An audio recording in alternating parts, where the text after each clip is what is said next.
এটা একটা ইংরেজি শব্দ। এখানে দুটো শব্দ দিয়ে একটা শব্দ তৈরি হয়েছে। একটার নাম হচ্ছে অটো, আর একটার নাম হচ্ছে ফ্যাগি।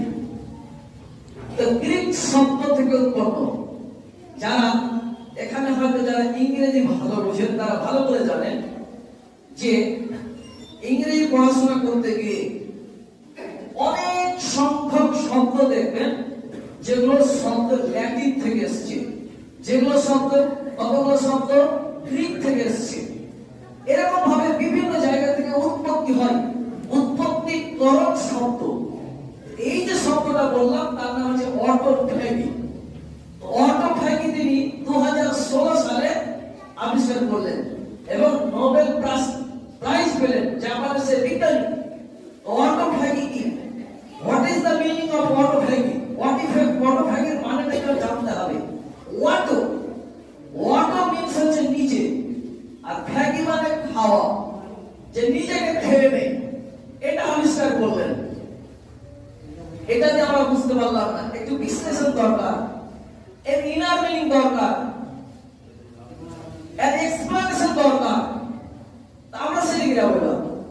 তো অটোফ্যাগি আবিষ্কার করলেন, দেখলেন যে অটোফ্যাগি এই আইনটি আবিষ্কার করার ফলে দেখা গেল আমাদের শরীরে সেলস রয়েছে, যাকে বাংলায় কোষ বলা হয়। যারা এখানে লাইফ সায়েন্স ভালো বোঝেন নিশ্চয়ই তারা বুঝতে পারছেন বিষয়টি। তো আল্লাহ সুবহানাহু ওয়া তাআলা এই যে রোজার বিধান, এটা আমাদের জন্য কতটা বেনিফিটস। অথচ অনেকেই বলে যে রোজা করে না বাবা, এইচএস পরীক্ষা তুমি রোজা করবে? আজকে এইচএস পরীক্ষা আছে, কিন্তু রোজা করে না।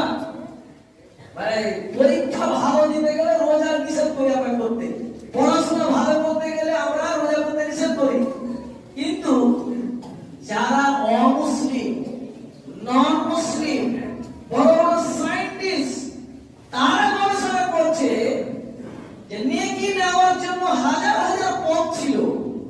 ইসলাম গরিব দুঃখীদের পাশে দাঁড়াবার কথা বলেছে।